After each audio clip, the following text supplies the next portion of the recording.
Well, good morning, everyone. Good morning. Thank you all again for being here and for helping us update the public on this tragedy that we have been going through and living through over the past 48 hours. As you know, we were able to remove one of our victims from the site on yesterday afternoon. I do want to thank our coroner's office for being creating a real welcoming environment for the family to not only grieve but to also be able to identify their loved one uh, in an environment that was absolutely of dignity. Also have to continue to thank our first responders and our unified command for just working so diligently and tirelessly on this rescue effort. This continues to be a rescue mission at this time. As I indicated, once we have removed the individuals from the site, it will then move very swiftly into an investigative what do you call mode, investigative mode. But at this time, I am going to turn it over to Chief Tim McConnell, who has been the lead on this effort. Chief? Thank you, Madam Mayor. Uh, we currently have crews in the building as we speak. They're in there with some search dogs, both some live dogs and cadaver dogs. They're going through areas of the building where we believe we may have the third person we've been looking for, but we have no results of that search at this time. We also have two different crews of engineers in there who are working to help us stabilize the building to figure out how exactly we're going to go about doing that. I do not have a report from that this morning, but we should have that shortly. But that's exactly where we are right now, and the goal is still the same. Obviously, we're in rescue mode, look for this person that's missing, get the building stable so we can continue to obviously do the recovery of the one person that we do know is deceased in there. But it is still a very, very dangerous building, a very dangerous situation. That tower is still heavily damaged and unsecured, and we're a long way from being in a safe mode. So we're asking people, and you'll hear it again and again here, stay out of that area. Don't come sightseeing. We have an established collapse zone. We're asking everybody stay out of that. That area is evacuated. Stay out of that area, and we have a block beyond that because obviously when debris falls from that height, it can travel a great distance. So once again, this is we want people to be safe. We want to make sure that everyone who's not already injured goes home safely through this operation, and we will take every precaution. We have some of the best engineers and demolition people in the country who have been brought in, and they are here on ground with us and helping us. So thank you very much. No, thank you, Chief. You want to give us an update, Chief Ferguson? Absolutely. Thank you, Mayor. Again, New Orleans Police Department continues to operate in a support status with the fire department in this unified command. We do continue to have this collapse zone as Canal Street being closed from Baronne to Saratoga and Rampart being closed from Conti to Common. We thank our citizens and thank everyone for taking heed to our words thus far. We do know and realize that today is Columbus Day, as well as some schools have been out on fall break, so we had less traffic than we would usually have. But we do expect the traffic to pick up throughout this week, so we continue to encourage everyone to stay out of this zone. We encourage you to do ride sharing or public transportation if at all possible, but definitely vehicular as well as pedestrian traffic. As Chief McConnell has already stated, please do not come to do any sightseeing. Stay out of this zone. Let the first responders continue to do their job to make sure that this is a stable situation and safe environment for everyone.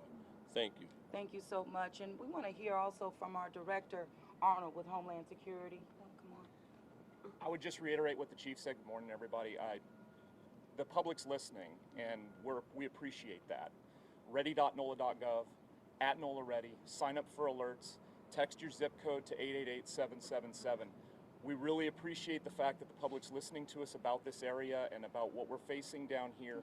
And we're going to get you the information that we can when we verify it as soon as we can to make sure that you are, as the public, are up to date on what's going on down here. And that's our commitment to you, and that's been made very clear by the mayor to me that that's what we need to do, and we'll continue to do that. And I liken this a little bit to earlier this summer when we had Hurricane Barry. We had a tremendous support from the public, and we want to continue that with this unfortunate incident that's going on over here.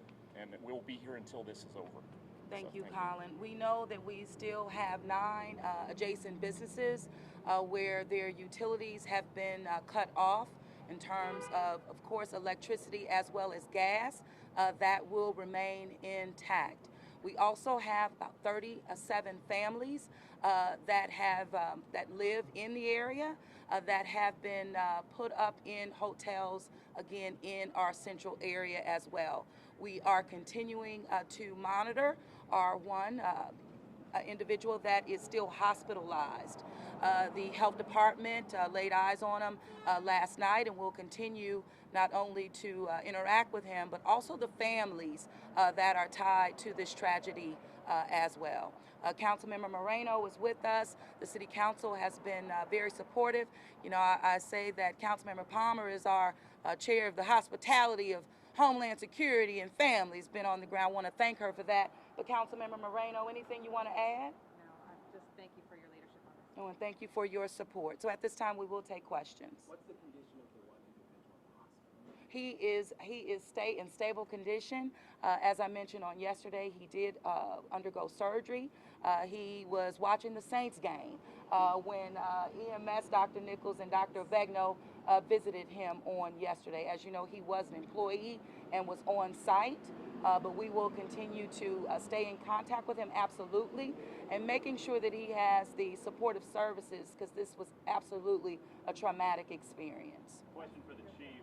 I know you've had crews that were able to get inside the building, sir, but I'm curious, how much of the building is still too unsafe to search? The entire building right now is in very, very precarious situation.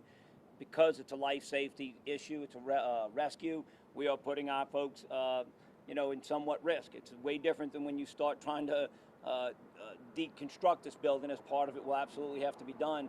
When you're in rescue, you're trying to get people out, you take a little bit more risk, and obviously to figure out how you're going to stabilize the building, we're taking some engineers who've agreed to go in with us and do evaluation, but it is still a very dangerous building. Do you feel like you're getting closer to finding this man? Well, we hope we are, yes. We got some more information that we think we might be closer to where he is located, the one that we haven't been able to locate yet. Chief, while you're up there, actually, just a quick question about recently there were some protests at this particular site by an electrical union. There were concerns about the workers being employed on site. Is there anything you can tell us about the project's history, inspections, permits that were taken out at this location? I don't. I mean, it'll all be part of our investigation. We know the job was filed with safety and permits. We had an inspection there as recently as, I believe the last one was September 24th. So, you know, the job was filed and being done. That'll have to all come from safety and permits, and it'll absolutely be part of our investigation. But they didn't find things that shut the job down.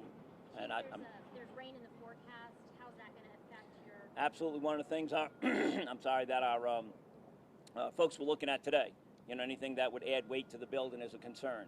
So one of the things that we're looking at this morning, there's a pool that's up there, and you know, making sure that doesn't get any water in it, pumping it out, putting a hole in it, whatever it takes to make sure that it doesn't add any weight to the building is a concern. Right, and also looking at not just rain, but also wind. And it wins. Yeah. Wind's a huge factor, particularly with Yes. the crane. Speaking of that, what is the latest on the stabilization effort with the 2 cranes that are being? That's what those engineers are up there doing today. So the steps would be stabilize that crane first, be able to take the loading off of it, and then work to be able to dig through some of the rubble. It Do looks you like expect it's that to be leaning finished farther today?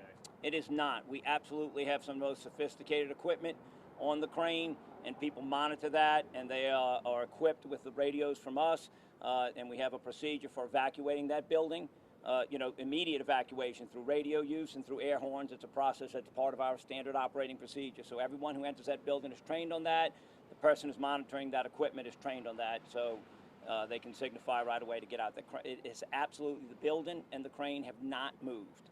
Chief, just to circle back, I'm sorry, on that inspection, you mentioned that it'll come out in the investigation, but you also said there was nothing that would have caused you to shut down the project. I'm not with safety and permits. What I said was safety and permits has that information. Absolutely, and the last inspection of record was on September the 24th. There was nothing that stopped the construction from moving forward, but After rescue mode, it will go into a full investigative process in which OSHA has been on the ground actually all day yesterday, day before, And today. today, and they will assume that investigation once rescue mission has ended.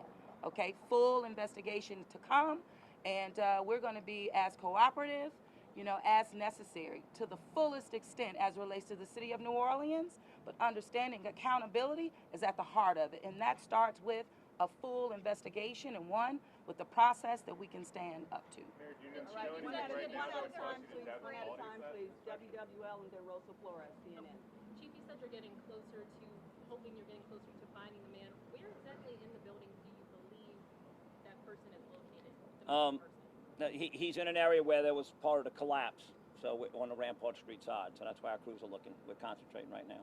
Any Chief, you ETA talked on about that two cranes stabilization? that were brought in. We've only seen one. Is the other one as a redundancy, or how will the other one be used? No, the goal is to use both cranes, but once again, we're leaving that to the engineers. But yeah, the goal is to use both cranes to help stabilize, move equipment, move people, putting people in baskets, because obviously it's risky to put people on the platforms.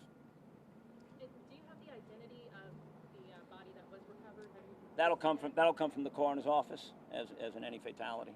Can you say Telemundo. how many Hispanics were affected overall from the I do not know. I don't know the nationality of the individuals that we're floating with. Mayor, do you know of anything right now that would cause you to doubt the quality of that inspection in September? Wait, I'm sorry. Do you know anything right now that would cause you to doubt the quality of that inspection in September? Well, not at this time. Based on the city of New Orleans, it's really looking up to what did we do in terms of the process for inspection.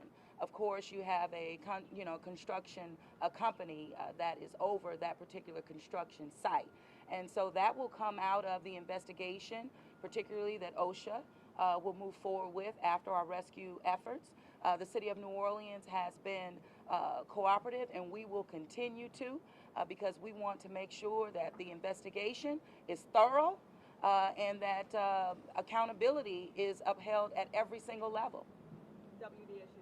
What is the second crane here, and when is your goal to have both of them attached to the building in a way that you feel makes it more stable? What's the goal there? Both cranes are on scene. The cranes will be utilized to not to stabilize the crane that's there, but to move equipment into place to get that done. When do you want to get that? As soon as possible, ma'am. Today, if possible. You know, Today? yes, Today? ma'am. It's We're a- working right now. Our people are here right now. This is not a joke, and it's not funny. We have people that we want to rescue, and so we're telling you what we know. We're giving you all of the information as we know it, and we have experts that are on the scene on this job that we really do have strong confidence in, as they were on the ground in New York after 9/11. And so we're going to adhere to the experts as well. So we're going to, as soon as we know more, we'll give you more. The next update will come around 4:30 this afternoon. And we appreciate you all for not only being here, but for continuing to be engaged as we move forward with the rescue, get our people out of there, and then, of course, the next step, full investigation. Any All right, idea one what last the future of the site is? I know it's far off, but demolition, any idea as to what will happen to the site? Well, of course, demolition, right? After we rescue our individuals, our people, then of course that is a part of the next process. But ma'am, we'll give you an update as we know better this afternoon at 4:30. We thank you so much.